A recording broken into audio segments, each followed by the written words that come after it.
പ്രധാനമന്ത്രി പറയുന്നുണ്ടായി പിണറായി വിജയൻ ഇന്ത്യ സഖ്യത്തിൻ്റെ നെടുന്തൂണാണ്. ഈ ചടങ്ങിൽ ഈ വേദിയിൽ ശശി തരൂരുമുണ്ട്. ചിലർക്ക് പൊള്ളേണ്ടവർക്ക് പൊള്ളും എന്നുള്ളൊരു കാര്യം പറഞ്ഞു. മാത്രമല്ല രാജീവ് ചന്ദ്രശേഖർ കൈ കൊടുത്തത് അദ്ദേഹം നേരെ കൈ കൊടുത്തത് ശശി തരൂരിനാണ്. ആ നെടുന്തൂണാണെന്ന് പറഞ്ഞിട്ട് ആ നെടുന്തൂൺ ഇതിനെക്കുറിച്ചൊന്നും റിയാക്ട് ചെയ്തില്ലല്ലോ.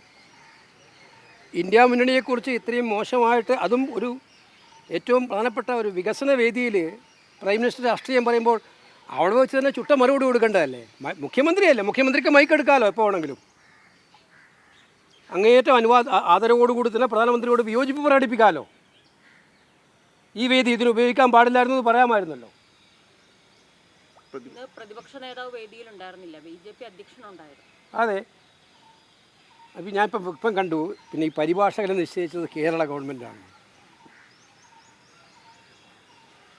പ്രസംഗകരെയും സാധാരണ പ്രൈം മിനിസ്റ്റർ പരിപാടിക്ക് പോകുമ്പം അതിന് പ്രോട്ടോക്കോൾ ഉണ്ട്, അതൊക്കെ നമുക്കും അറിയാം.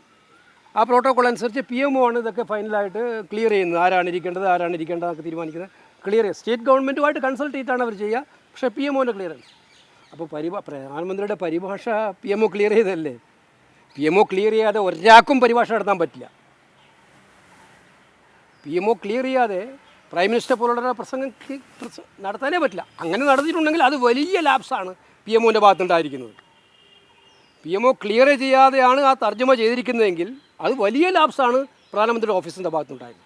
രാഹുൽ ഗാന്ധി അങ്ങനെ മുന്നോട്ട് പറയാനുള്ള ഒരു സാഹചര്യം എന്തായിരുന്നു? പുള്ളിക്ക് സ്വന്തം സുഹൃത്തിനെ അങ്ങ് കാണുമ്പം മതിമറക്കും.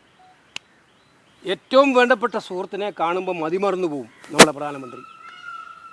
അതാണ് സംഭവിച്ചു പോയത്, വേറൊന്നുമല്ല. അപ്പോൾ അദാനിയുടെയും മോഡിയുടെയും ഈ രാജ്യത്തിൻ്റെ താല്പര്യങ്ങൾക്ക് വിരുദ്ധമായ ചങ്ങാത്തങ്ങളെ എതിർക്കുന്ന രാഹുൽ ഗാന്ധിയെ അദ്ദേഹത്തിന് വിമർശിക്കാതിരിക്കാനും പറ്റില്ല. കാരണം ഏറ്റവും ഉത്തമ സുഹൃത്ത് അടുത്തിരിക്കുകയല്ലേ. ഈ മോദി സർക്കാരിനെ പ്രശംസിച്ചിട്ടുള്ള തരൂരിൻ്റെ പ്രസ്താവനകൾ കോൺഗ്രസിനെ ആശയക്കുഴപ്പത്തിലാക്കിയിട്ടുണ്ട്. അതല്ലേ നരേന്ദ്രമോദി ഇന്ന് ആ വേദിയിൽ സൂചിപ്പിച്ചത്? നിങ്ങൾ നരേന്ദ്രമോദി ഇന്ന് സൂചിപ്പിച്ചത് എങ്ങനെ പറയാൻ പറ്റുന്നു? നരേന്ദ്രമോദി പിണറായി വിജയനും തരൂരിനും പേര് പറഞ്ഞിട്ടാണ് ഇന്ത്യ മുന്നണിക്കെതിരായിട്ട് പറഞ്ഞത്. അപ്പോൾ അതെങ്ങനെ കാണാൻ പറ്റുന്നു? അത് കാണാൻ പറ്റില്ല.